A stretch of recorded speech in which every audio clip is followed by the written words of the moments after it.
Mga S-friend, tingnan nyo to.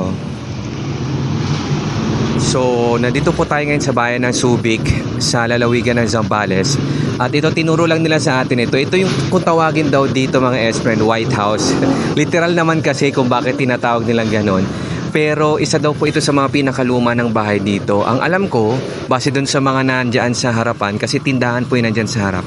Sinasabi nila, ano na to parang binibenta na yung lote ata nitong bahay na ito, pero ilang taon na daw, wala pa naman daw kumukuha. So ito guys, hindi ko to S-friend hindi ko to bini-video para ibenta or ano. Gusto ko lang ipakita sa inyo kasi baka sooner or later kapag sa oras halimbawa na may bumili na, baka mawala na kasi itong bahay. Actually, pre-pandemic pa nga napapansin ko na ito, pero nung time na yun kasi wala pang mga tindahan sa harapan. So talagang makikita mo yung ganda nito sa harap.